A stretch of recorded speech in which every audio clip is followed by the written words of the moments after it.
Well, I mean, let's kick off then. You know, Okay. Kevin, Connor, you guys, fucking conversations with the community. I mean, I honestly can't think of somebody who's more involved with the community than you two. I mean, I look at you guys and I go, you're on the same timeline, the same path, the same journey, the same experience, everything. It's just fucking fantastic. So it's so cool to finally talk to you guys in real time in the digital flesh.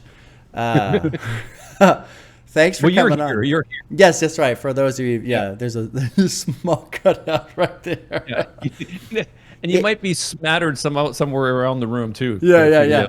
It needs might have more. hidden It needs you more somewhere. shine. You need a shine spot right here. And any of the viewers, if you could pick out anywhere else where Bob is in the room, Yeah, we've got another one hidden somewhere in here. So to just make you take a look very carefully. Oh my god, man! Hey, like I was saying to Connor, it's gonna be it's great for me and for Connor because like Connor watches you more than I do, and not that I don't like you, Bob. It's that you're doing reactions. I can't watch certain things, and I really stay true to that, and so I veer away from anything I see. Oh my God, Bob's in this and that, but I'll watch the ones. Like I was telling Connor, you and your wife were sitting there doing. God, you guys had a reaction. It had me laughing to. Baby's Got Back, I think it was. Oh yeah, that was fun. Yeah, and that looked like such a fun night, man. I'm there like, oh my God, I just want to sit there and watch videos with you guys, right? Yeah. But I try to steer away from it, so it's really neat to be here and talking to you, Honestly, I do the same thing too. Like I was so excited when a couple weeks ago you guys did the Charlie XCX album. Oh yeah.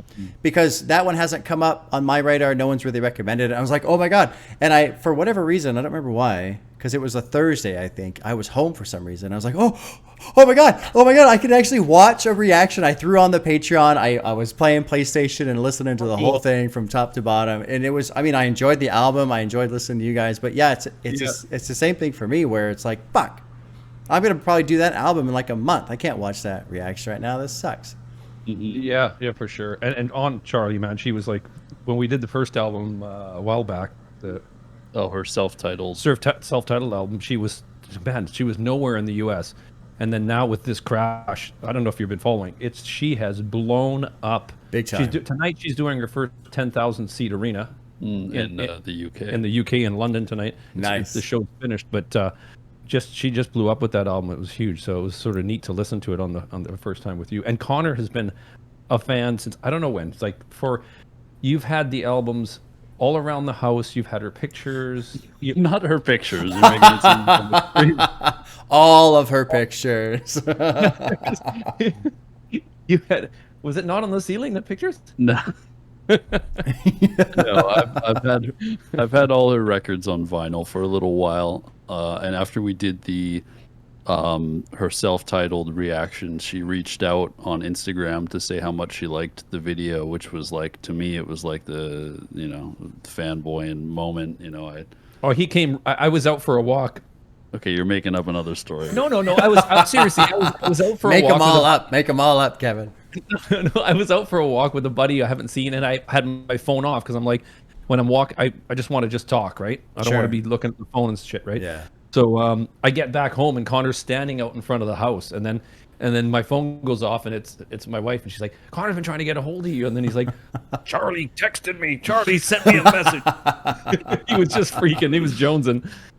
That is pretty wild, though. I mean, I remember when I did JPEG Mafia's Veteran album end of December, Right? and it was so funny because I kind of had the same experience where it was around New Year's, and every New Year we go out to the Mojave Desert. My dad's got a little place. All my buddies go out there. We bring our dirt bikes. We burn the Christmas trees. We drink beer, shotguns, fireworks. I mean, it's just a blast. Oh my God. And it's you got to invite us, please. all right. And We'll be there next year. we're completely offline, obviously, because we're kind of out in the middle of nowhere. I have my phone, but I don't do anything on my phone because I like to just get away when I leave.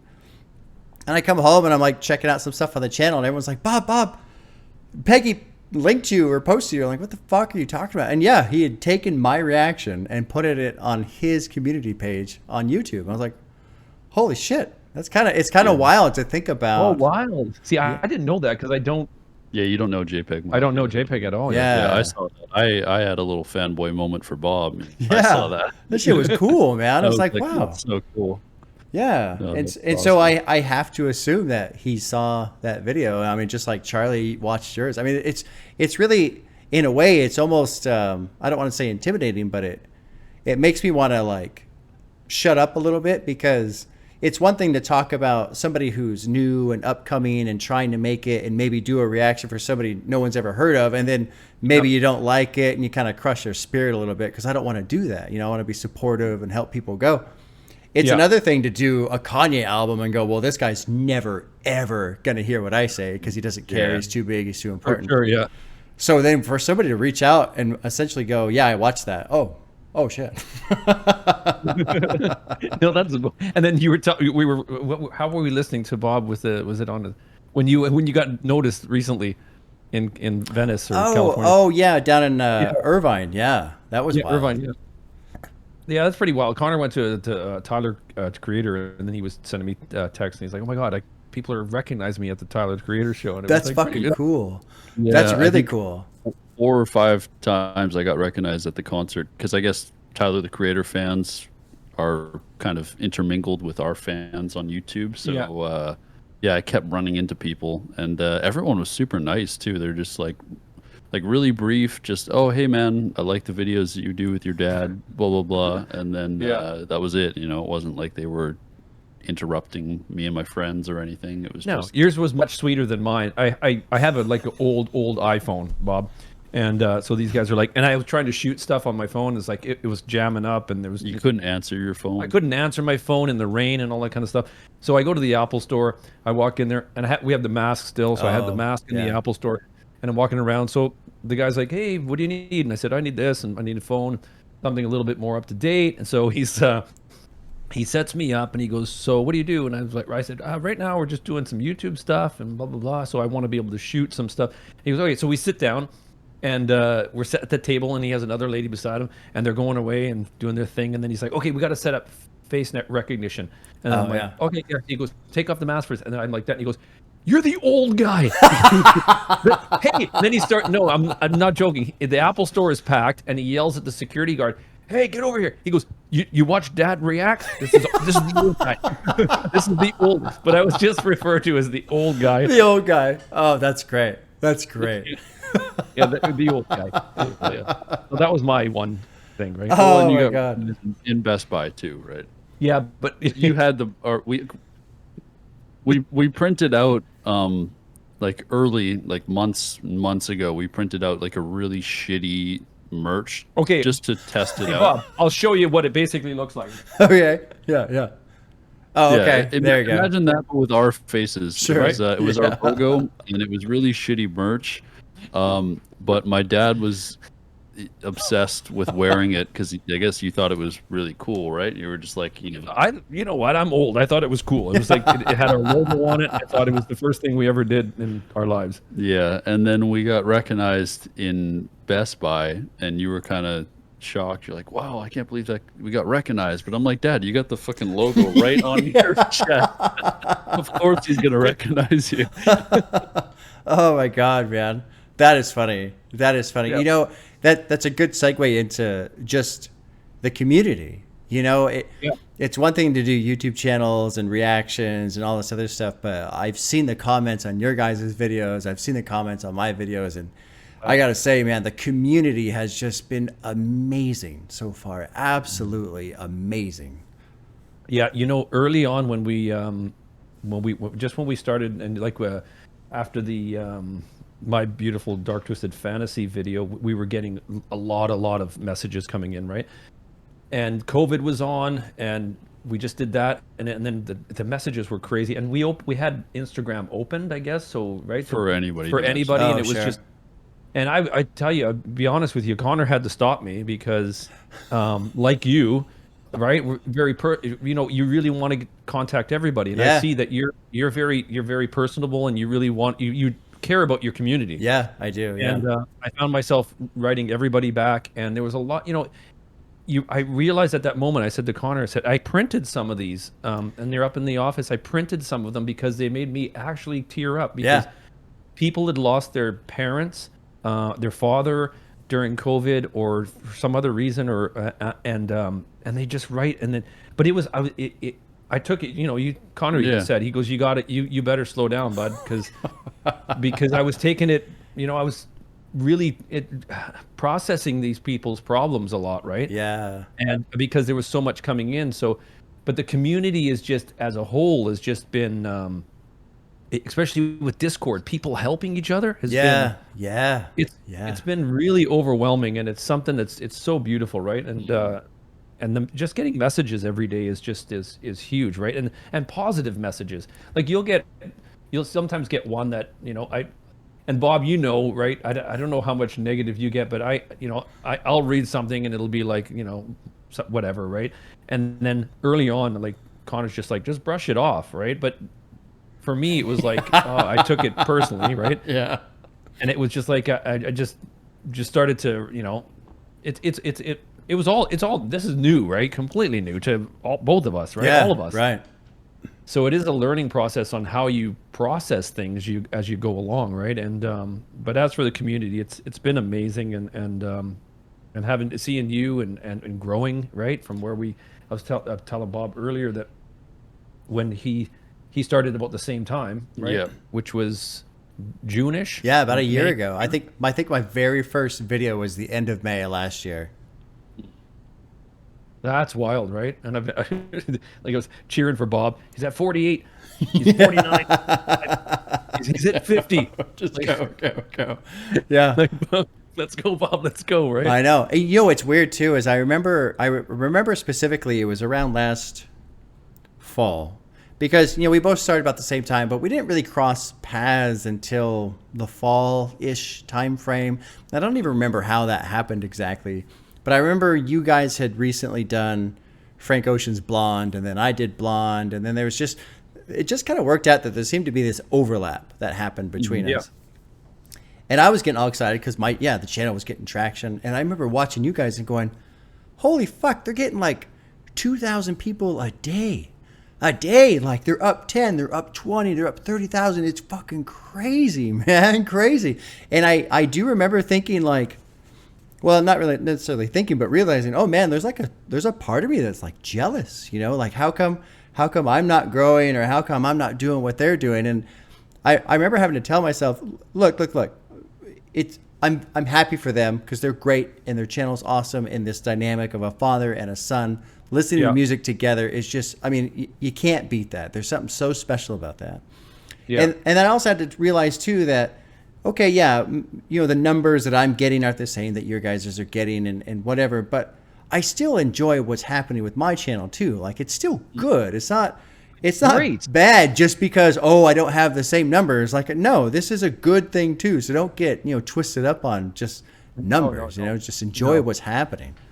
Yeah. The stuff the ones I can watch of you, I love what you do. Like, I really do. You really take the time. Like, we have a completely different dynamic in terms of, like, we listen, we're not stopping it. We're just sort of just going through and giving, you know what I mean? Or the feeling and stuff like that, right? Yeah. And there's two of us going back and forth. You know what I mean? Have that. Yeah. We're having that conversation going back and forth at all the times, right? So it's I had just a train of thought. I was just thinking about see how you lose it.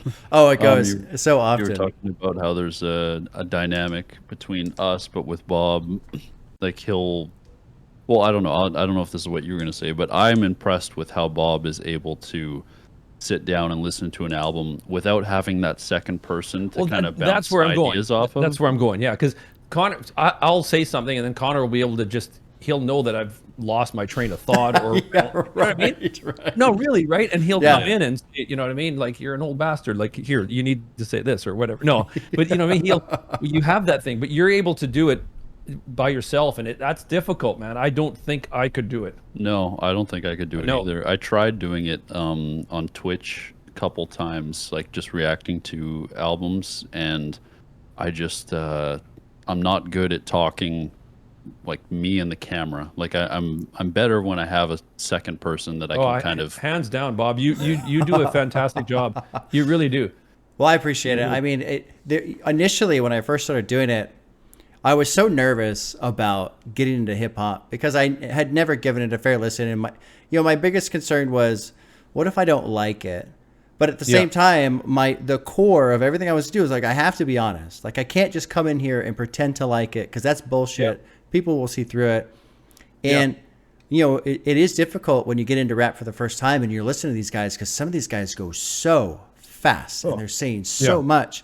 And just the way my brain is wired, I have to know what they're saying. I will put my entire focus on listening to what's being said. And if I can't catch it, I'll basically just get locked into struggling to hear what's being said. And so, pull up the lyrics so I can follow along.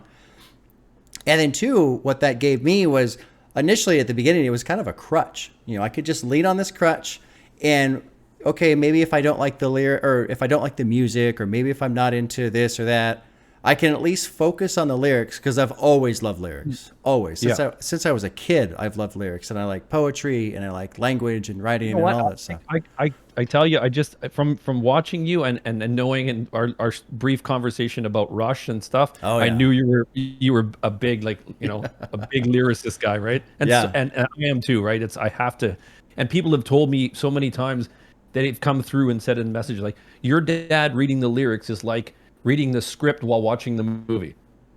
And I'm like, right? Yeah, and I'm like, not true. No, it's not. Yeah, it's like, I don't agree with that either. Yeah, and I've heard, and that was one of those things that I took personally. And I'm like, oh man, maybe I should just listen to the music and not. But for me, those two things, they pair up together. And if I don't get the emotion from the lyrics, if the lyrics is just something somebody wrote, and then the music is there, I don't put those don't make me have the wiggles. I don't feel that thing. Yeah.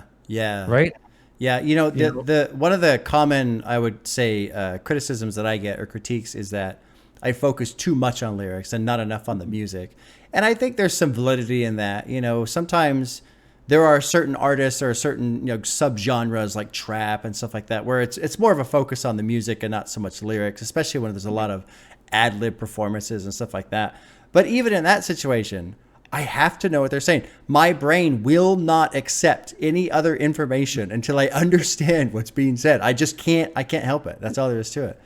No, I'm totally with you. The one I had real trouble was the Santa Claus Playboy Cardi. Yeah, Dial It. Yeah, we did the Christmas special one, and it was, and I had just caught. It wasn't COVID, but I got a nasty flu, and I was toast. And then we did it in two. We had to do it in two parts, right? Yeah, we did one day, and then because I was just so fatigued, but I don't think that would have, if I was healthy and feeling great, it wouldn't have helped, because it was just a difficult listen for me, and it was and prior to that, it's like people were saying, "Oh, does your dad just like everything?" And or like, is he gonna hate something? And then it just happened that Playboy Cardi landed on my lap. I'm like, well, this is one I really don't like right now, and I'm not digging it, right? So. But having said that, back when Connor asked me to come out, and I don't know if I've told you this before, or you've seen it in one of the videos, is that Connor had asked me to come out maybe once, twice, 3, 4, 5 times, and I was going through some health issues, and I putting him off and saying no, and he goes, just come out and listen to the new Radiohead album, the latest Radiohead album, right? Yeah. The first one. And I was like, okay. So we sat out in the sun and I listened to it, and we spent an hour and a bit out there boiling hot, and we were in some really, really cheap chairs, and our hips were toast. But I had so much fun. And then when Connor told me in the morning, he's like, 100 people watched it or whatever, Yeah, 50. right. And then I was like, what? 100 people watched us out there and talking? Yeah. And then it really got exciting. And I tell you, Bob, Connor initiating this whole thing has brought on so many positive things. I might be meandering all over the place. No, go for it. That's the point, man.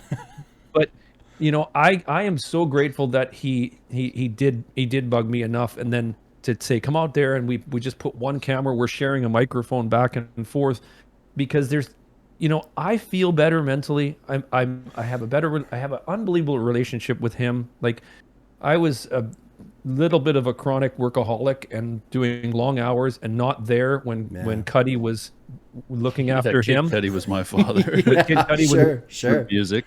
Yeah. So that and so right now that we're closer, and we talk about mental health, and we sort of we're in tune with each other, and it just opened up so many things. And again, the community and meeting you and the and other reactors, and it's just been such a positive thing, right? And it's I can't thank you enough. Yeah, yeah. No, it's been incredible. And I mean, Connor, I mean, tell your version of that story, because I've heard him talk about that, about how you were just kind of pestering him. I mean, first of all, I feel like it's safe to assume you probably never imagined it would blow up to be as big as it is. But I mean, what was the driver? Was there a motivation, inspiration? I mean, what made you think, no, we got to do this. We got to just put this on video and put it on YouTube and see what happens. Yeah, so there was a lot of things that kind of drove this idea. It started actually with me. It's funny. It's a weird story, but I was struggling to fall asleep. I was having like not insomnia, but I was, I had bad anxiety and I couldn't sleep much. So I was looking for a podcast or an audio book that was relatively chill and relaxed. Like I wanted something where people weren't, going crazy and talking super loud or anything like that. So I was browsing a lot and I found this podcast called 99% Invisible. And it's a podcast where they just talk about stuff that you wouldn't find interesting. Like it could be something totally weird. Like, Oh, wow. yeah, it would be like, the history of Sewers. yeah, sewers or Sewer system. the history of Going to something sleep like to the that. history of sewers.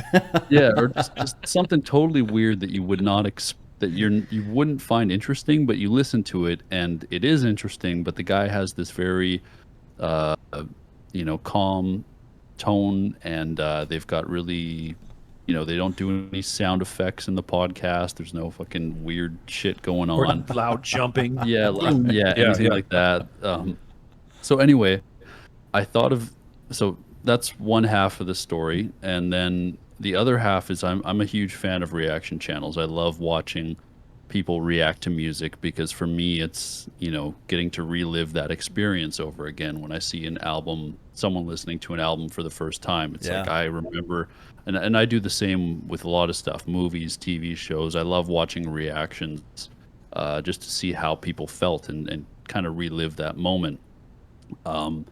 So then I kind of thought, okay, how could we do that? Because I want to do reaction videos, but I'm not good by myself. So then I thought maybe I'll do it with my dad because there's a lot of music he hasn't heard of.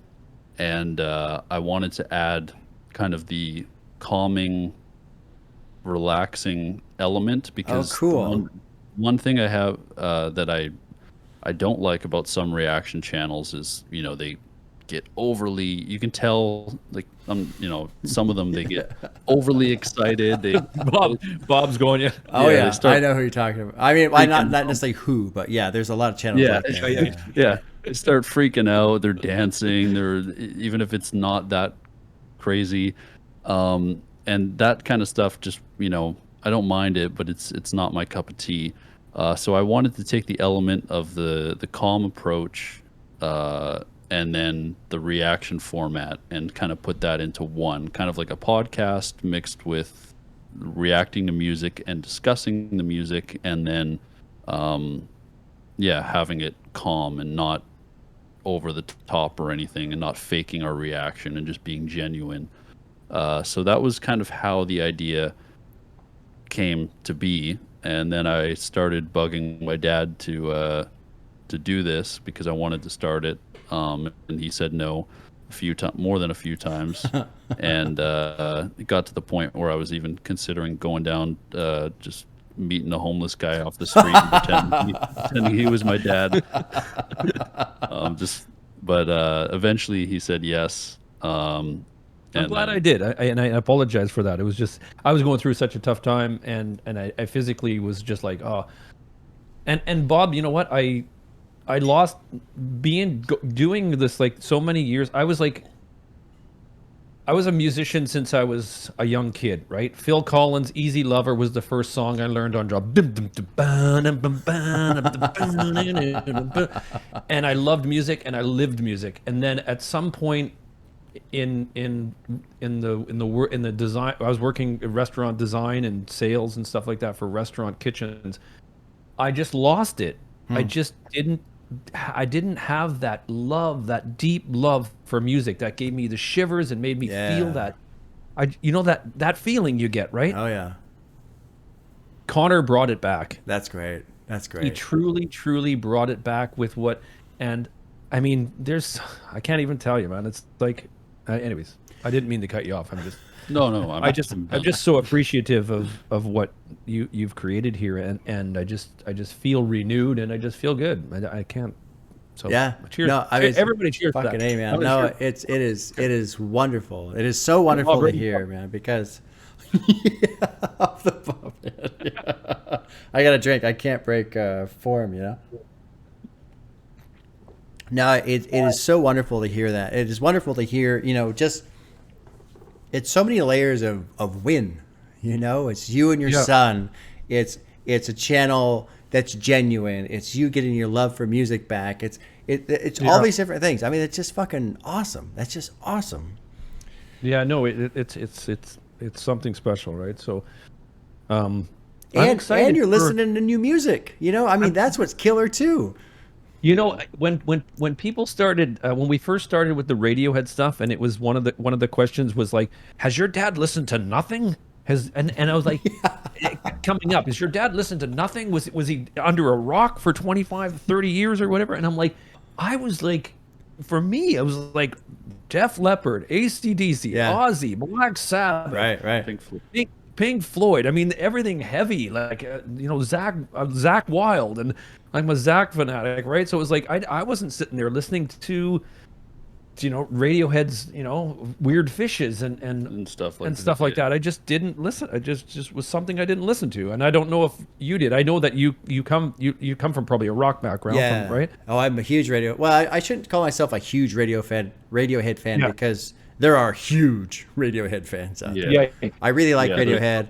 I've been listening to them for years. I've liked pretty much all of their projects, man. I mean, they just don't miss, in my opinion. Yeah. But same thing, a lot of classic rock, a lot of metal, a lot of industrial, you know, Ministry, Nine Inch Nails, KMFDM, Prodigy, get into the techno side of it a little bit. Crystal Method I really like. And then I get into ambient too. I love ambient. Dark ambient. Lustmord is just this great dark ambient guy. What's the other one? Shit. Blanking because the fucking camera's on, of course, you know. But if, you know, my most played song, Bob, was what was it? It was Pathetic. It was like Brian Eno or something. No. It was a Radiohead song. But I played it was their interlude. It was like a interlude with just a synth or something like that. Yeah, and I played it like 1,000 times. Yeah, because you just fell asleep to it. I remember seeing that. In like January. Yeah, they do the recap or whatever. Right. Connor's like, looked at the thing. He was like, "This is pathetic." Yeah, that's funny. You might really like ambient music because there's some just great. It's like, check out Stars of the Lid. Stars of the Lid. Yeah, that's the name of the group. It's just two guys, and there's an album called Their Refinement of the Decline, and it's amazing. It's amazing. Could you probably crash to it? Oh yeah. It's super mellow. Good. Yeah, check that one out. You might really like it. Because Connor, like, I'm the same. I fall asleep to music. I put it in. I listen to ambient. I just go to the Spotify playlist and I punch in ambient, and it's sometimes like it's okay, but because I'll put it on airplane mode and I'll put in my earbuds, right? And it's a bad habit. I don't know. I sleep with the like little buds in, right? Because it's just loud, right? It's loud here. Our house is loud. People are coming and going. Oh, okay, yeah, sure. Yeah, and there's dogs around the neighborhood. We're close to the subway and stuff like that. So it's like I have it in, but you'll get it, like you'll get a track and it'll be like when you don't know what you're getting, and it'll be like whatever night, and pretend that's a synthesizer. Then you'll get. Yeah, these weird sounds jump in. Then I'm wide awake and I'm like, what the fuck is that? Well, didn't you say some songs they'll like throw in like birds or frogs and shit? You know what? I love Mother Nature and stuff like that, but fuck, not in my ambient music. Yeah, right, exactly. Birds drive me nuts when I'll be totally crashed, and there'll be waterfall going like that, and I'll be dreaming of some fucking double D's. And then, of course. And then, yeah. There are some ambient tracks like that, and It is suck. It does suck when you're trying to sleep. Like I don't Yeah. want to hear that when I'm trying to sleep. Yeah. What do you use? What do you use your ambient for, Bob? Like for you, is it? Because I use it for sleep or getting to sleep. You know, a lot of what I did years ago, a couple years ago, I used my previous job. I was working night shift, and so Yeah. my schedule, I can't switch back and forth. Some people can switch back and forth off a night switch. I can't do it. I can't do it. So Yeah. when I was off, I would kind of stay on a semi-night schedule, and so I'd be up at night. You know, my family's asleep. I'd be up, and so I would be writing. I was writing a book. I have a book. I have a novel just sitting in my Really? desktop. Yeah. And I would listen to a lot of dark ambient to kind of put me into that mood of writing. Yeah. And I came to find a lot of ambient music that way. And someday I'll do something with that book. For now, you know, I'm really happy with focusing on the channel and working on that. Yeah. We'll see what happens, but I don't know why. You know what? I could have pegged you as a writer. No, Yeah. when I first saw you, I swore that you were a radio personality. Oh, really? No, really. You have that. You have the camera presence, but you also like the way you like we said earlier. Connor and I are bouncing off each other, but you're standing alone and you do a fantastic job of that, right? Yeah. And it's a tough thing to do, and you do a really good job at it, right? So It is hard. I do really focus on speech. Yeah, I really appreciate speech and language, and there's a lot of guys. There's a guy on YouTube. He's dead, but his name's Alan Watts. He's this Buddhist philosopher. He was really big in the 80s, and I love listening to his stuff. Great. I mean, he just has great speeches, and I've learned about speech through him and how it's interesting that he can be so relaxed and just calm and not in a hurry and telling these cool little stories. And he's got this great British accent and this great laugh. And it was just so Yeah. easy to listen to him. And I like watching some TED Talks or, you know, anything really. But I always marvel at people who are really good at speaking, because it is a challenge and it is a skill. You have to practice that shit. You can't just do it. Oh wow, I know.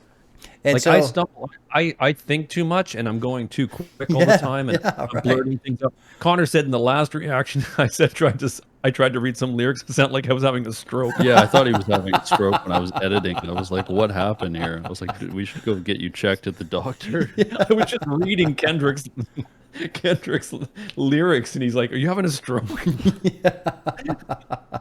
yeah, it is a challenge. And, you know, that's one of the things I've really enjoyed about my channel and doing everything uncut, because Yeah. the only way to make it a better video is to practice speaking and to slow myself down and really focus on that. And because of that, I have gotten better at speaking. And yeah, it's cool. It's been fun. You know, I have to give Connor big kudos on, because I go back, probably you do too, Bob, is go back to the earlier videos and refresh and look at the newest comments. Yeah. I went back to Radiohead and I guess the captions came on, and that's when we were saying a lot. Yeah, it was every other word was Oh, yeah. Right. Yeah, So we had a friend of mine, and he was like, "Oh, I love the video. The video was great, but Connor's got to work on his ums, right?" And now I look and there's zero ums. Connor's not umming at all, and it's just naturally progressed, and it's Yeah, I gotten- think I've gotten more comfortable in front of the camera and front. Oh, for sure, you can see the difference. Absolutely. right? Absolutely. Yeah. That's a fact for sure. You know, speaking of that, it's funny because now when I go to work and we have our Zoom meetings and shit, and I'm listening to other people speak, I'm like, you guys are terrible. And it drives me nuts, man. I'm like, oh, just stop saying, and this, please, you're killing me right now. And you're like the superstar. Oh, You're like, God. Hey, yeah, actually, sometimes when I come on, they're like, oh, okay, yeah, great. They move on. Oh my God. So let's jump into. Well, go ahead. What were you gonna say? Oh no, I was just going to say, let's jump into the music component. Yeah, right? that's exactly what I was gonna say too. Because I mean, Yeah. I think you and I, Connor, how much rock did you listen to? I mean, what's your mix, honestly? I listened to a decent amount of rock, but not like you know. I've listened to a lot of the classics that most people would say you have to listen to before you die. You know, but in terms of like, if you were gonna ask me, hey, rank all the Led Zeppelin albums, Oh, I'd yeah. be like, no, I only know two of them. Yeah, I don't know. My rock understanding is I wouldn't say surface level, but it's not. Yeah, it's a little bit above surface level, you know. So you're more from the hip hop side then, generally speaking. For sure, for sure. I kind of go back and forth, depending on how I'm feeling, you know, at the time. I'll go months where I'm almost all hip hop, and then I'll go a couple months where I'm mostly rock and other genres as well. But yeah, Well, you surprised me quite a bit when we went to Connor knew everything when we went to the Roger Waters show. Oh, and yeah. and he was like, oh, this is this and this and blah blah, and it was Animals, right? And you went through. yeah. So I'm a big Pink Floyd fan. I love Dire Straits, The Doors. What else do I like? I like some Led Zeppelin. I'm a big fan of like grunge era. You know, Oh, I yeah. like Soundgarden, Yep. Alice in Chains, Nirvana, Stone Temple Pilots, all Yep. that. Yep. But yeah, no, I've got I'd say it's a pretty wide variety, but I'm not the best at it, like in terms of my knowledge. You start saying Soundgarden, Alice in Chains, and I was just like, oh my God. Some of my favorite bands right there, man. But it's coming from the rock side, Kevin and I clearly not hearing hip hop at all, and now dropping into it after about a year or so and hearing some of these songs. I mean, I don't know why I had this idea of rap and what it was and what it sounded like. And I think really what surprises me now looking back is that I had this idea of what rap could only sound like. It could only fit in this box. That's what rap was, and it didn't exist outside of those boundaries. And it's a really bizarre thing to think about now, because when I think about rock and how wide and diverse the rock world is between heavy and mellow and ballads and all these different things, why on earth did I ever think that rap was so limited to a specific sound? Because you listen to stuff like Man on the Moon or Dark Twisted Fantasy or Blonde or Death Grips or Whole Lotta Red or whatever. I mean, there's just fucking everywhere. It's all over the place, just like rock is.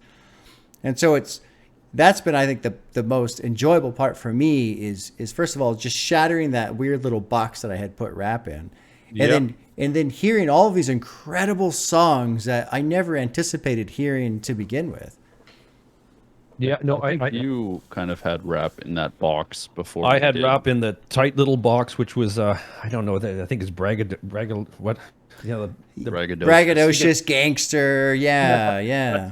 That's what that was it. That's all I ever, and I stayed away from it for that reason. It was always like boom, this, and it was always that thing until we hit To Pimp a Butterfly. Yeah, we started with To Pimp a Butterfly. And I think that was the best decision Connor could have made, because to introduce me, because there's others now that I look back, right, and we've through our journey, but To Pimp a Butterfly got me as a musician, right, listening to it and listening to the jazz elements and the shots and hearing the way it was composed, that I was like, this is hip hop. Yeah. Like I was literally, this is hip hop. Yeah. It's like, it wasn't right.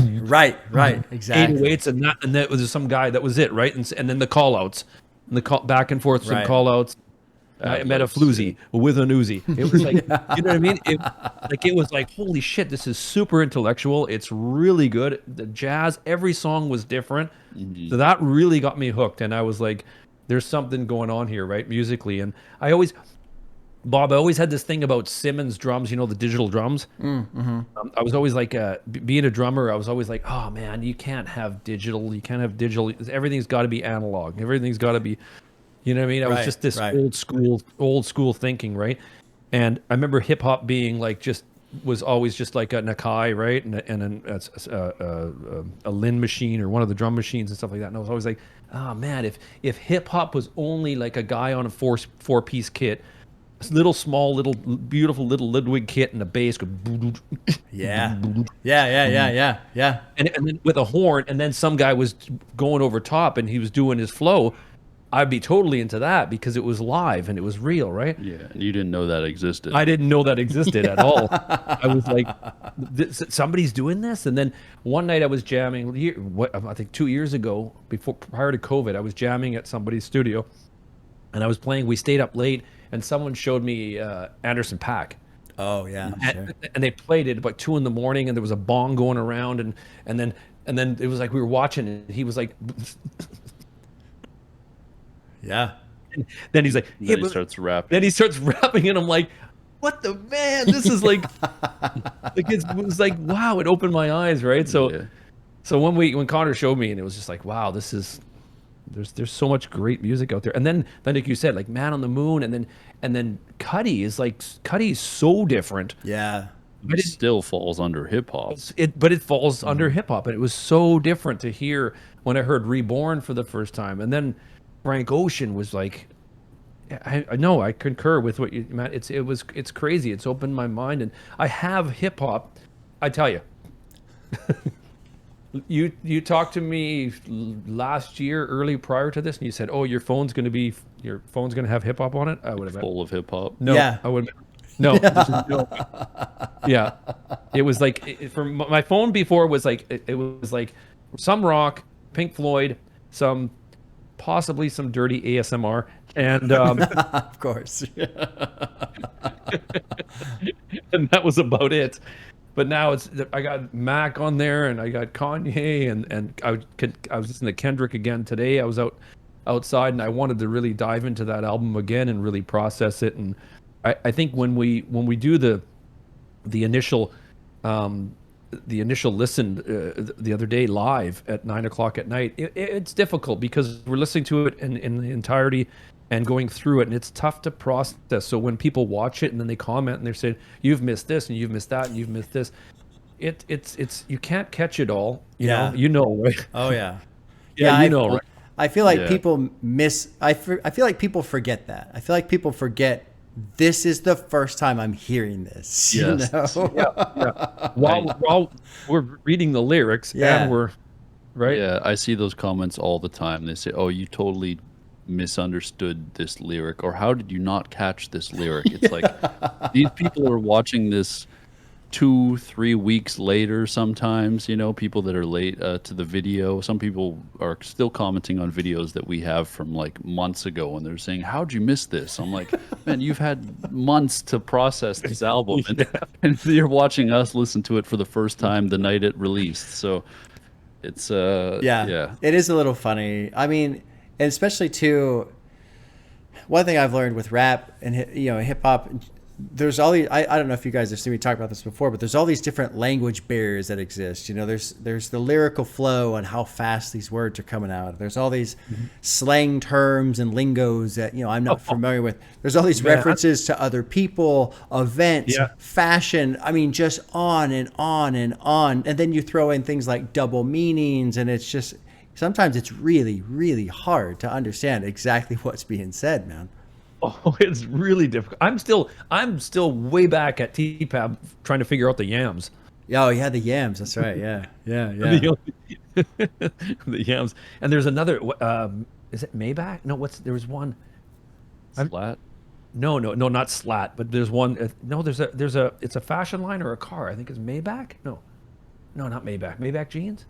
I don't know. Oh, anyways, Kanye's referenced the term a ton, right? And I haven't looked it up, but no, there's so many different things in there, right? And just like like with rock, if somebody who's not a rock listener doesn't listen to rock music, right? That like lyrically, like you could get 2112 and stuff like that, but you would, there's certain things in there. When we listened to Tool, and we did the Tool album, oh yeah, and there was a lot of stuff in there that was like lyrically, like, oh, okay, what is this? And like I felt really like lost. I was lost, like some sort of I was literally in the dictionary looking it up. I'm going, what? But the first pass is really, really difficult, and then to get through, and you're doing it live, like the camera's rolling, and that's what you're going with, right? Mm-hmm.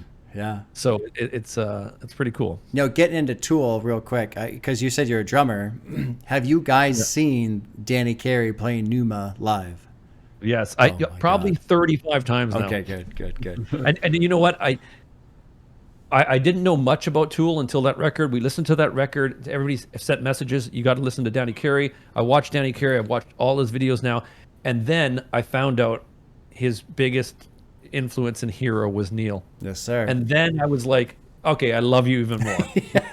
Like, you know what I mean? Yeah. Neil Peart is pretty much like, he is the rock drummer equivalent of MF Doom, where he's your favorite rapper's rapper. Neil Peart is your favorite drummer's drummer. Yeah. I go down rabbit holes like crazy, and there's one, I don't know if you've seen the whole series, Bob, of David Letterman, where he has Drummers Week. Oh, So I haven't seen if you those. go onto YouTube and punch in David Letterman Drummers Week, Okay. he does like Monday, Tuesday, Wednesday, Thursday, Friday. Anyways, he ends his week with Neil. Yeah. And then Neil is doing, and I don't know if you've ever seen it, but he does his regular rudiments and stuff like that, and he does the switch, boom, the whole drum kit changes. Then he goes into the big band, but then after Yeah. and then it's like, it's just, oh man, he's just, for me, I miss him. I really do. He's incredible. He was incredible. And the fact that he wrote all the lyrics, man, I mean, just incredible. Incredible musician. You watched the Strombo interview? I did. It was hard, man. Yeah. I was crying my eyes out at the end, man. It was fucking hard to watch that one. It was hard. Yeah, you could see them struggling. Do you know one point? I don't know if you saw it. I don't know. I didn't watch it. Where they were talking about the restaurant, and they went out to have dinner, and they were sitting there, and then they've been together. I don't know what the year was, 40 years or something, or they've been friends, and they were talking, and they just sat there with their wine and had. But I was thinking, man, that span that they've been together, and then Neil losing his wife and his daughter, and then taking that hiatus and jumping on his motorcycle and going and writing books and leaving and splitting, and then getting back on the horse and touring again and writing again. That band has been through so much. And then I watched the Foo Fighters induct them, and then I even got more emotional because I was watching. Well, because Tyler's. Or Taylor right? Hawkins. Yeah. Taylor Hawkins is gone, and then he was inducting them with Dave, and then they came up, and so watching all those is just you're going down this. Yeah.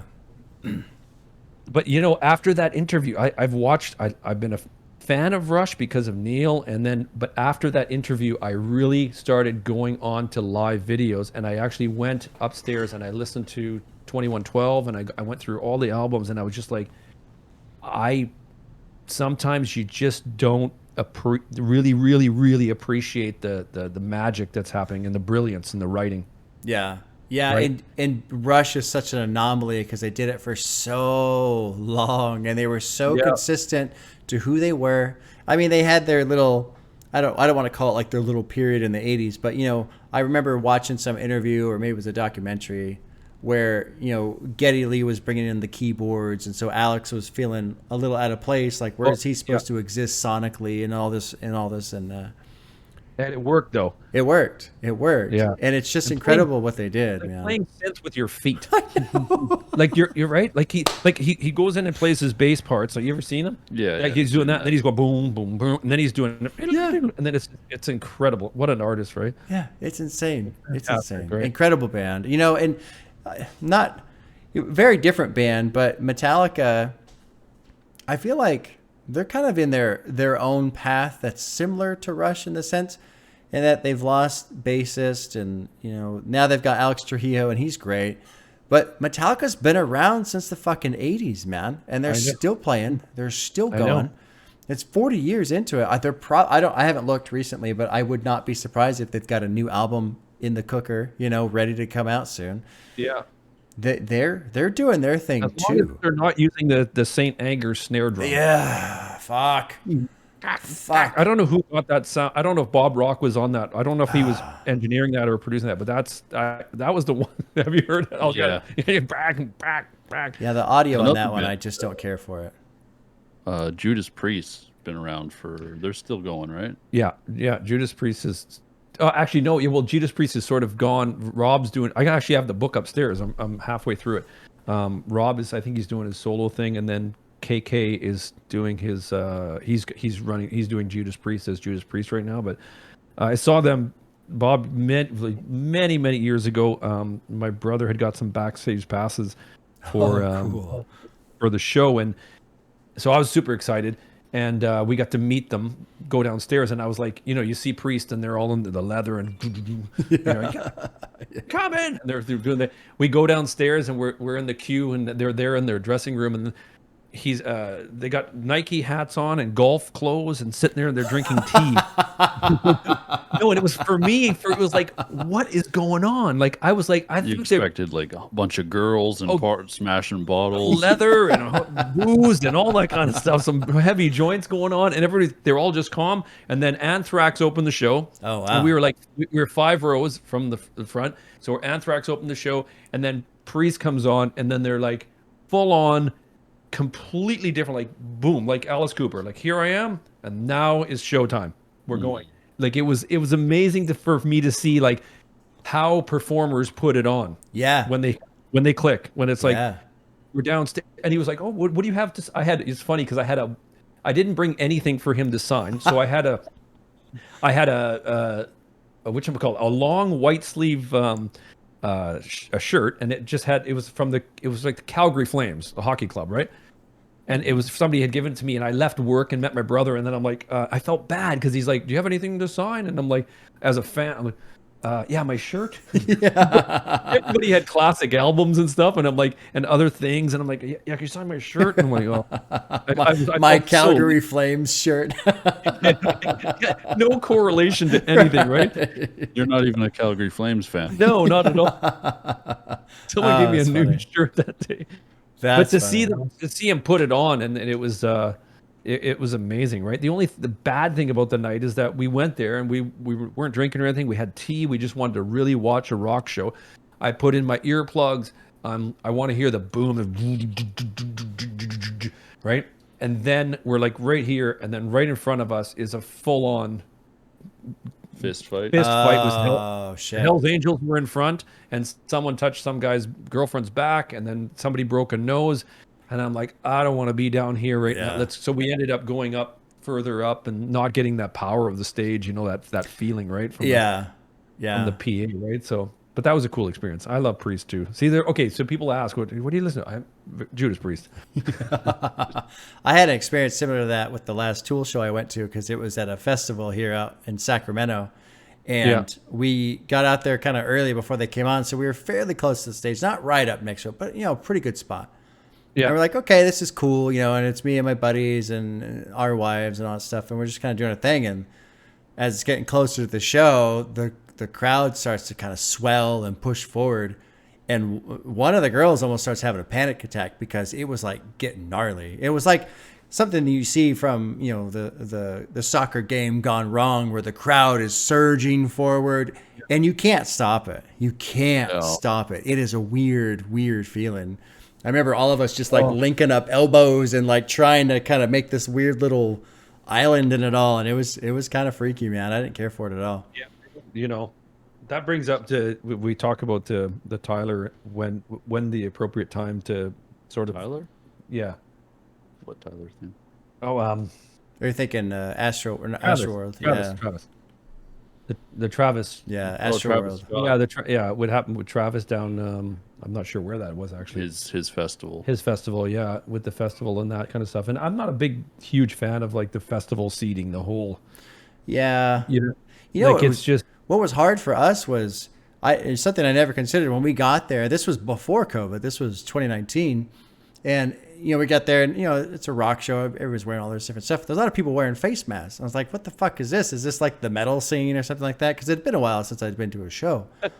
Well, all of a sudden, I start looking around and you can just see the dust hanging because there's thousands and thousands and thousands of people stomping around in the dirt. And it's just like, oh shit, this is why everybody's wearing a face mask, because you can't breathe out here.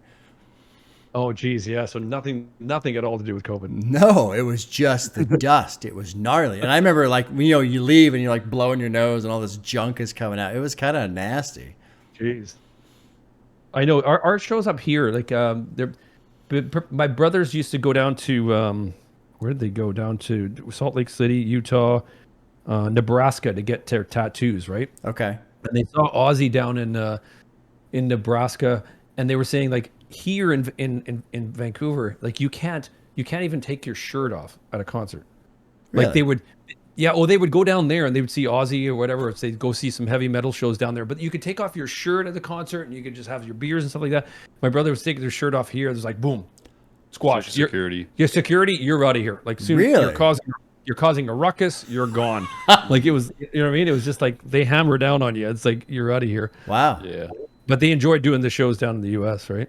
Yeah, because I used to think that they were too strict at the U.S. shows. Because I remember going to a couple Nine Inch Nails shows, and it was like they wouldn't let anybody do anything, and it was kind of sad because people usually get pretty rowdy. And I don't get involved in it, but it's kind of neat to be sitting back and watching all the craziness going on. Well, yeah.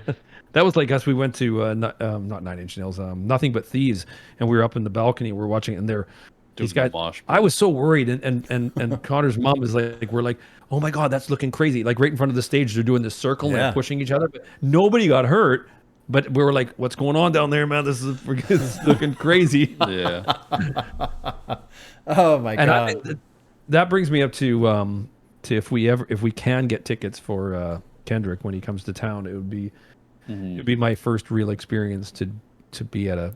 You know, I don't know if I want to do general admission though. If we go see Kendrick, I don't know if I want to be. I think I know I'm young, but I think I'm done with the floor general admission seating with the crowd pushing and shoving. Like, it's a bunch of bullshit. Yeah, I like getting in a seat and getting a beer and then just watching the show. You know, No, I mean, I can understand the people who really get into it and they get all that energy and they want to just thrash around, but that's a different experience from I want to watch the show.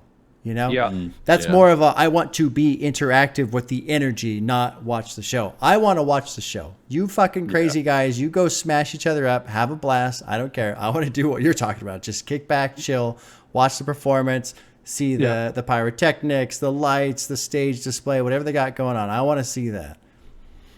Yeah, no, I'm excited for that. I don't know how if it's probably going to go quick, right? Oh, tickets? Yeah, I'm sure. Yeah, I was thinking about looking into Kendrick too because he's going to be in my area, and I'm like, they're probably already gone. Yeah, I know shows go so quick now. Not like I'm going to say the old days, Connor, but the old days. But it's true. Like there's so many links in the chain now that get tickets before everybody else. I met when you were actually quite young. I think you were 7 or something like that. I met a lady who worked at Ticketmaster, and she was saying that that for concerts in our city that it would go to, and it's always been that way, but it would go to, it would go to the Vancouver Canucks, right? Mm-hmm. The hockey team, and then it would go to the hockey team's families, and then it would go to then the Calgary Flames, it would go to all these different things as quick as it could, and then it goes to general here. Now here's for everybody. Yeah. You guys get the scrap. Yeah. Here's the scrap for you. This is it, right? So it's tough to get tickets these days, right? It is, and sometimes it's frustrating because you think, well, how are you supposed to do it? I remember years ago, Nine Inch Nails did the thing where you had to they forced people to go to the venue to buy the tickets, more as an experiment to see how it would go. It didn't go well. Like people hated it. But I remember listening to an interview where Trent Reznor was talking about it because he said, that was the experience he had. If you wanted to go see a show, you had to fucking camp out the night before. You waited in line. You talked to all the other hardcore fans that wanted to be there, where they're super excited. They couldn't wait. They were going to wait in line for 10 hours. They didn't care. Yeah. And now our experience is you sit at your computer and you spam the refresh button, hoping something comes up. Yeah. And it's just, it's not the same. You have your phone going and another one. It's just exactly. Phone, iPad. Yeah, no, it's horrible nowadays, right? Yeah. I sound like an old guy. So, I mean, Connor, it sounds like have you been to both a hip hop and a rock show? See, I haven't been to many rock shows, sadly. Don't bring up Bob Seger. Here we go. Oh yeah, I saw Bob Seger. My dad took me to go see Bob Seger, and it was not a good show. But not because of Bob Seger, but they had a horrible. What did they do with Okay, it was a Friday night. Bob Seger was in town. I'm like, you got to experience a rock show. You were younger. Right? I was young. Yeah, Bob Seger's great too. He's great. I've already had some beers. I'm a huge Seger fan. I'm like, we got to go. So we get pretty decent tickets at the last minute. We get there. The opening act comes out. I'm like, oh my god, the PA is just not rocked up right now. And then Bob comes out, and literally, it's so flat, and I'm telling Connor, I'm going, oh, blah, blah, blah, blah, blah. And the lady behind me is going, can you shut the fuck up? Yeah, people are telling us to like shh, Quiet Yeah, down quiet. so you can hear. The PA was so quiet, and then my wife ended up going to talk to the concierge or whatever at the arena and saying, you know what's going on with this or whatever. And then she says, well, he says we have nothing to do with that. That's not the in-house. That's the show, right? Bob Seger's team, right? A production team or whatever. So years go by. I go to get a haircut from this fellow. The fellow who's cutting my hair is the guy who was the opening act. No he's shit. He's a rockabilly guy in town, right? And he was cutting my hair. He's got a parlor now, and he was telling me, he goes, I said to him, oh man, I said, we're talking music and stuff like that, and he goes, what have you been? I said, oh, I told him the story, and he's like, I opened that show. I go, what? He goes, I opened the show. He goes, and then he goes, and Bob Seger was off to the right, and he was smoking a cigarette, and then I went, and we high-fived. He came out, and he goes, I could feel that everything was way too low in the arena. Yeah. It was just not jacked up to that level. And I feel bad because I was so... You hyped it up a lot. And I had quite a few beers in me, and I'm like, you gotta hear, man, You're gonna see a real rock show. you're gonna see a real rock show, man, and it's gonna turn the page, and you're gonna cry, and it's all this stuff. And he's like, yeah, whatever. Yeah, I couldn't hear. And you know what? And the worst is, like, everybody was gray haired. Yeah, everybody was in their 60s. So for them, it was fine, I think, the audio. I know. And then old time rock and roll came out, and everybody stood up, and it was just, it wasn't wasn't the impact that I wanted. I have seen Roger Waters, though. Me and you saw Roger Waters, and that was a fantastic show. So that is, I guess you'd consider that a rock show, right? So yeah. And the other one was a last minute one I took Connor to, was at our big arena, which is like 60,000, was Coldplay. And it was last minute. And it's a funny story. It's like I found some tickets. I'm like, oh my god, we got to go. We got to jump on the subway. So we fly down, we get into our seats, and we sit down, and we're like this, and then the rest of the stadium's there, and we're staring at the stage from the side. Okay, so yeah, it's a yeah. bit of a shitty view, right? Yeah. It wasn't the best.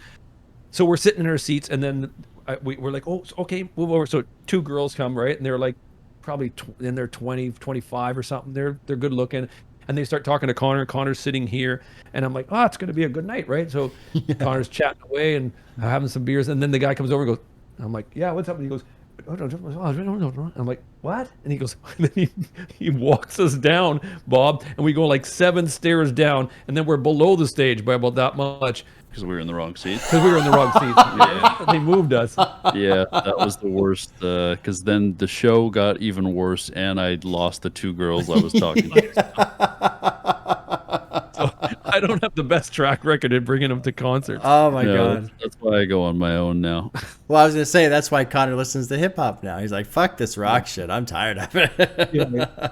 I've had good experience at hip hop shows, so I think I'll stick to them for a while, unless a band comes that I'm really interested in seeing. But yeah, Roger's coming back again, but I don't know if you want to see him. no, I've seen Roger. Have you guys? I don't know if they come up your way, but there's a group called Brit Floyd. They're a Pink Floyd cover band, and I have heard about them. They're phenomenal.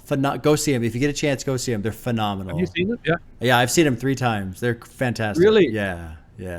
I go with a guy from work.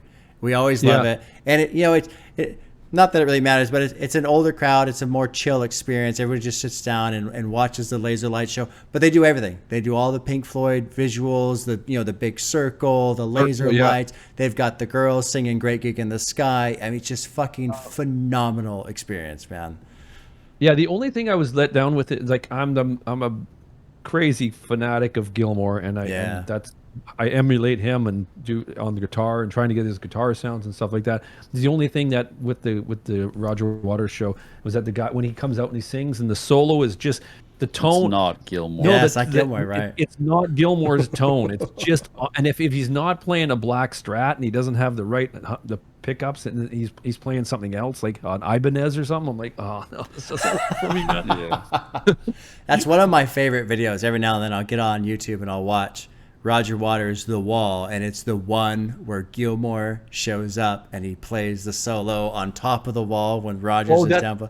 I Yes, fucking yeah. love that one, man. Love it. Yeah, we were camping one year, and you were quite young. I And remember you telling me. yes, this, yeah. and the wall was here with the.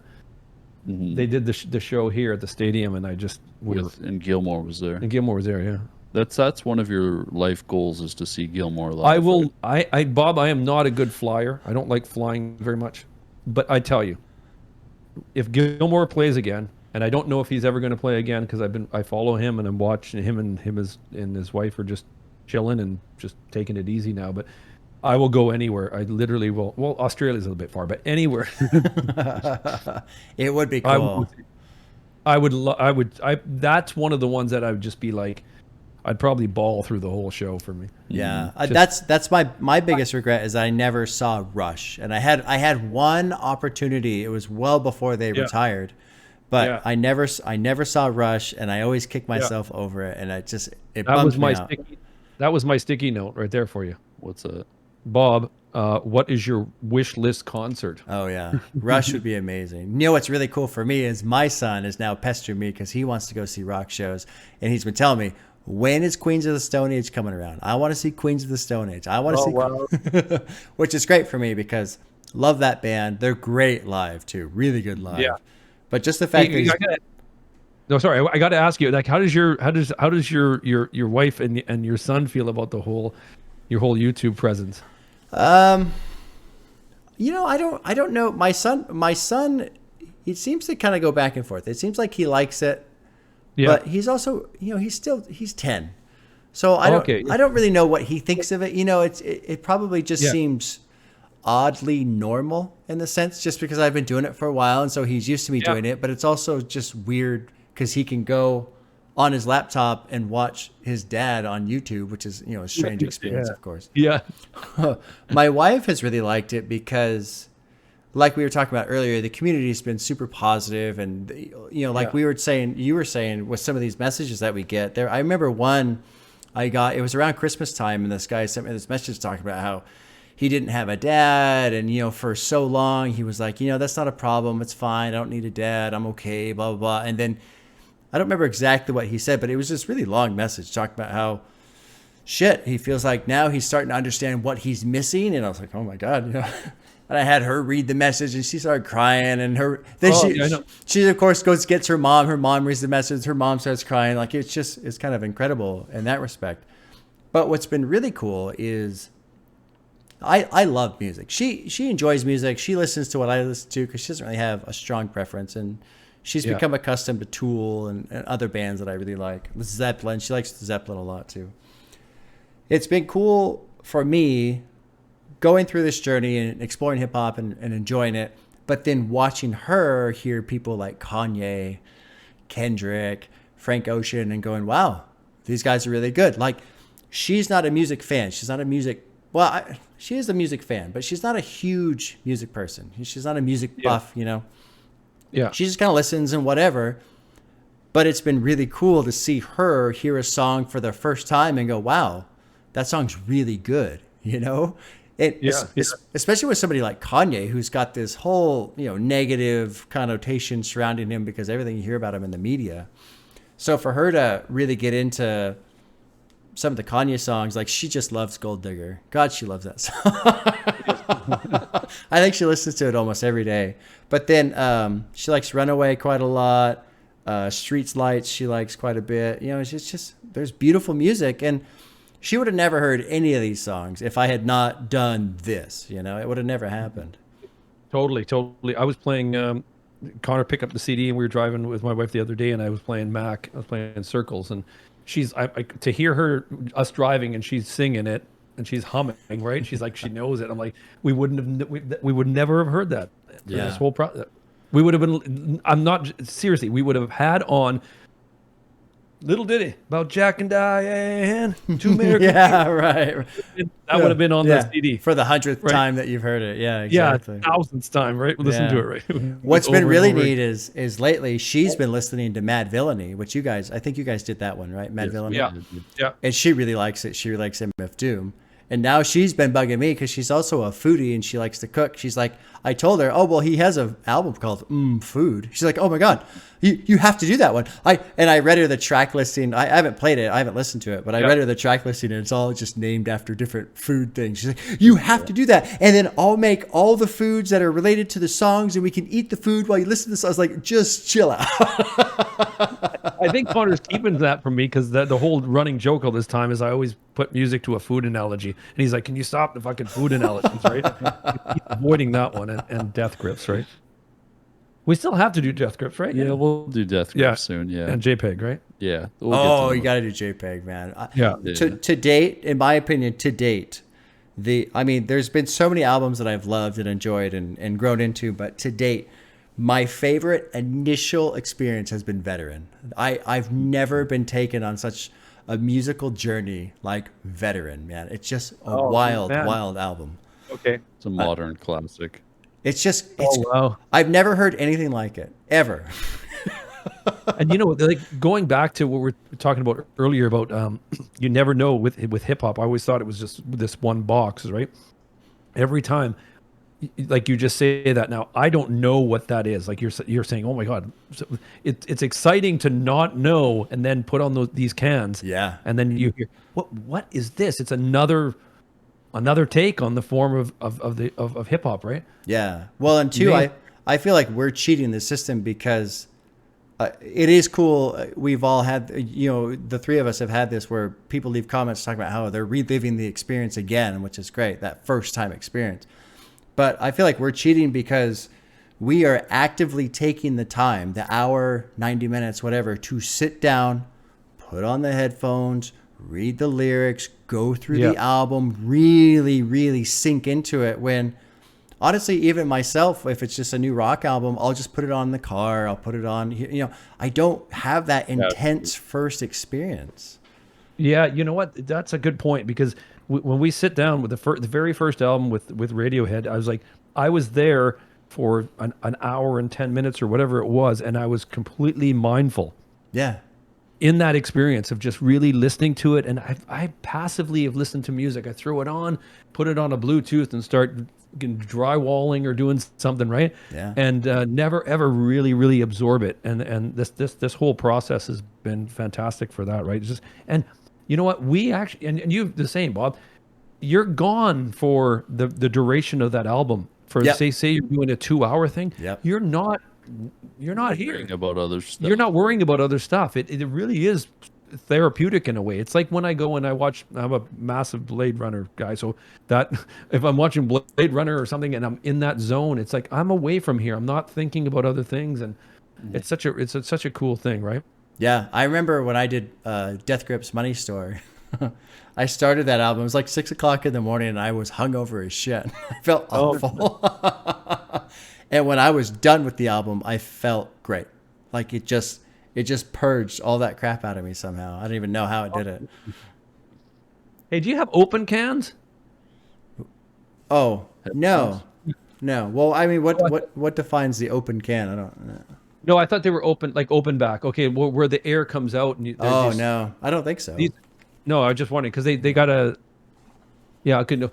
Because people have said you guys have to buy open ones, and I'm like, if we buy open ones, then the sound comes out and it's going to bleed into the microphone. Yeah, so I was just wondering. They look like the open ones that give you.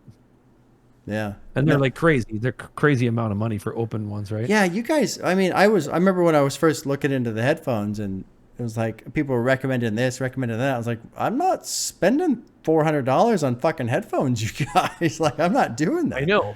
They were like, you're not listening to music right. You should be you're not listening to it right. These are the open back headphones with the amplifier, and I'm like $950 for headphones. I'm like, no, not happening. No, that's not happening. Oh man, yeah. I want to tell you this before I forget because it's passed through my mind a couple times. You told your story about your brother on Auntie Diaries, and I got to tell you, man, that helped. That helped me a lot. I don't know if you saw my additional thoughts video about Auntie Diary or about the album and stuff, but I learned recently that I had a misconception about the word because I more or less considered that word more of a swear word than a slur. Yeah. And so hearing your story and hearing it, you know, personalized and applied to a real person, and hearing about some of the things that happened to your brother and what you saw and what you felt and all that stuff, that helped me understand, okay, I've been in the wrong, just in terms of, not that I don't use that word, but how I thought that word existed and what it actually meant. Now I have a better understanding of that.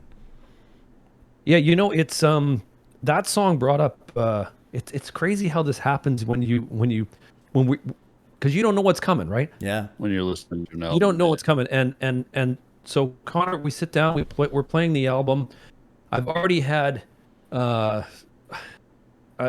tough time with what my brother's going through at his age right now, and I've been dealing with it in the last, you know, what year and a bit, yeah. last year and a bit, and it's taken a toll on the family and on my mom. And then the song hits, and I'm listening to it, and I tell you, it's like a picture comes up, and I'm like, oh fuck, this is it's like it was hitting me.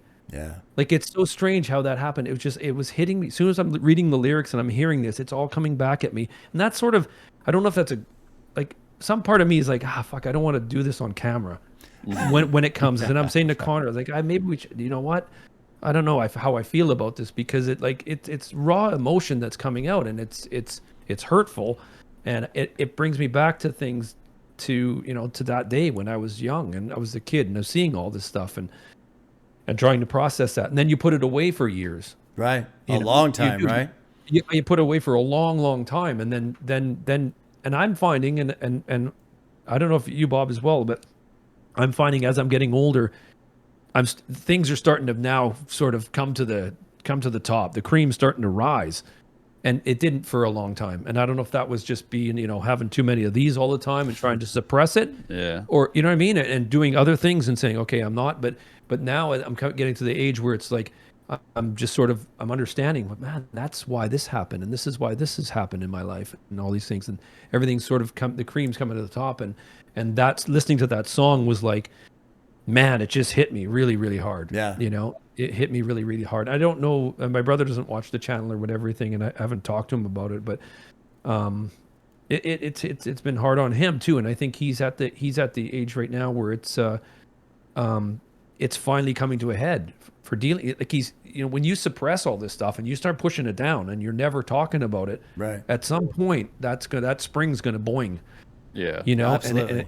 and it's boinging for him, and it's that's, Yeah, no, he's going yeah, through no, it's crazy, a right? time right now, and Yeah. I think that's, you know, a lot of it is just kind of all hitting him at once at his age, you know. Yeah, and it's come to a head. So that song was and you know, you never know with these things, you know. It's like I'm going to say it wrong again, but Pinocchio Story. Oh, that song, man. That's right, yeah. Yeah, Pinocchio Story. The first thing I did when I completed, because you guys had done Dark Twisted Fantasy months before I did. The Yeah. first thing I did when I finished my reaction was I ran to your channel to see if you cried on Pinocchio Story like I did. Yeah, you know, and that's another one of these ones where it wasn't. It was the last song on the track. That it was an emotional track, and we had just lost somebody 3 days prior. Yeah. Very close to us, that just passed away suddenly, and it was just that culmination of stuff, listening to it, and then people not listening and not being present in the moment, and not really, you know, all that comes to, you know, that's all happening in real time, and then you know, if you, I don't know, it's something, you know, I mean, it's good in some ways because it's a real reaction, but it's also then, you know, I won't watch those now.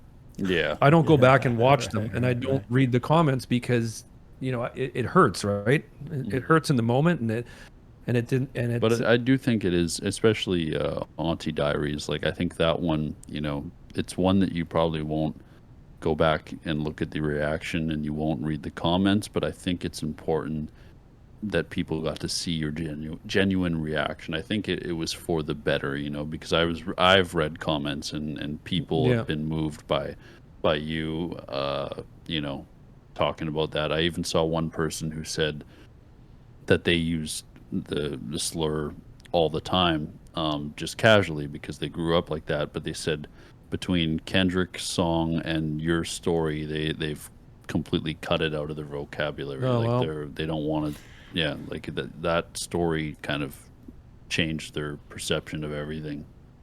Yeah, it's powerful shit. You know, you just gave me the shivers there because.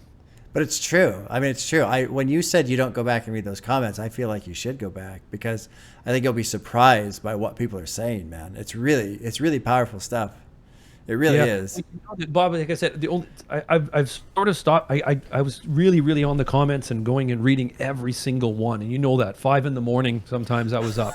Yeah, that's a little too much. I know. It was at the beginning of the channel, and I was like, you know what? You got to respond to people, right? Coming from doing the work that I did in sales, you get back to people. Oh, sure. You got to get back to them quick, man. It's blah, blah, here it is. So I get back to everybody. But then it was just to get back to everybody is impossible. You just can't. Between Twitter and Instagram and Patreon and YouTube, it's really difficult. And to have somebody just do it generically, we won't do. We won't do. Right. You know what I mean? I'm the same way. Exactly. It's got to be a real response. It's got to be. My wife was like, well, maybe if you can get somebody, and I'm like, well, no, it's not going to be a real response, and it has to be personal. Otherwise, it doesn't work, right? It's not worth it. Yeah, it's not worth it. So,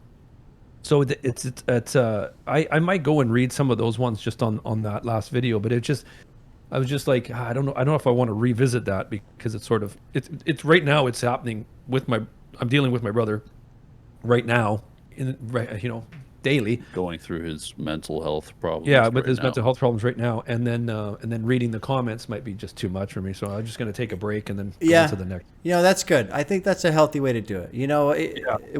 We all have our capacity, right, with emotions and with life and stress and all this shit that's going on. And so I mean, absolutely, of course, take care of your brother, work with your brother first. The nice thing about those comments, they'll always be there. They're not going away, so you can revisit them whenever you're ready. They'll be there, and you can check them out when you feel comfortable doing so. Yeah. Hey, I think you got to go to the show, right? Show? You got to head out, or? Oh no, I got to go meet my friend. Okay, because I know I know he was like, oh my god, I told him we're supposed to do this at 8:00. Oh, you lied. Was like, you just lied to him. Connor, he just straight up lied to you. He lied. No, I thought it was 8:00, and anyways, the day was sort of nuts, right? Well, I had everything set. Like I took a nap around 5, and I had an alarm set for 7:30. I was like, perfect, 7:30. I'll wake up, get changed, and I'll have my tea ready, and I'll sit down, and we'll have the chat with Bob. And then I was sitting here waiting, and I got my tea, and you're like, what are you doing? We got 45 more minutes before we start this thing. I'm like, what? Oh, shit. Well, I mean, we're an hour, 20 minutes in. I usually cut these off at an hour, but I was just going to let you guys go as long as possible because, I mean, this is a great opportunity. One last thing, that's what's so cool about this is, I'm on your Discord. You guys are in my Discord. Sometimes I pop over there. We have a pretty good overlap of community and fans and stuff like that. And so I think this episode is going to be very, very well received. I think people are going to be very excited to see the three of us just chatting for a while. Yeah. Oh no, it's super cool, right? And like I said, we were watching you, and it's like there's only so many things I can watch of you. So to actually just chat, no, it's like I know your family now. I know your front room. I know where the TV is. I know where everything is. You've seen his wife's Animal Crossing. Yeah. You've seen him fall off a bike. Yeah, that's right. Yeah, I saw that. Yeah, I saw that. Really falling off the bike. That was fun. That was a lot of fun. Well, I mean, so do you guys have any? I mean, I always do this with every episode. Do you guys have any closing thoughts that you'd like to wrap up with? I just want to say keep doing what you're doing, Bob. I love the conversation with the community segment. I think it's a great idea. Two of my favorite. I mean, don't get me wrong. I love the reactions, but I'm always looking forward to the conversations and then the Sunday album recommendation. Oh, cool. Yeah, I appreciate that. I like that. Yeah, even some of them I know the albums, but I still I'll see them and then it will just remind me to go back and listen again. Like what did you do the other day? Alice in Chains a couple weeks ago. Oh yeah, Dirt. I did Dirt. Yeah. And I went back and listened to it, and I was like, "Fuck, I love this album so much." I went and pulled up Mastodon because I was going through with the headphones on and had it cranked. Mom's trying to sleep. She's like, the bleed's coming through in the bed. She's like, Yeah, but no, that's my closing thoughts. Just keep doing what you're doing, man. Because I'll be watching all the time. Well, I And, appreciate it. I really appreciate that, man. I do. You got any? my closing thoughts are just basically the same. Just keep doing what you're doing. But you know what? I just love that, Bob, you are just the way you are. And you know what I mean? Like, you're just here, you're fucking real, and you just let it out. Yeah. And you see it, and I love that, right? Like we've said before, and some channels they're Yeah. Yeah. Right. I still remember years ago watching some reaction channel. It was some girl. I've never seen her since because she's not very good at it. But she was reacting to Tool's "The Pot." I don't know if you know that song or not. Great song. No. And she was just doing this. And I'm like, you're not even with the beat or the rhythm or anything. Like, you're just flailing about right now. You're clearly not listening to the song, understanding the song, appreciating the song. Yeah. I think, that's something that you guys do so well too. And I think the people that are drawn to these types of channels, they care about that genuine, sincere experience, whatever it is. And so that's always been my goal is, look, I'm going to be honest.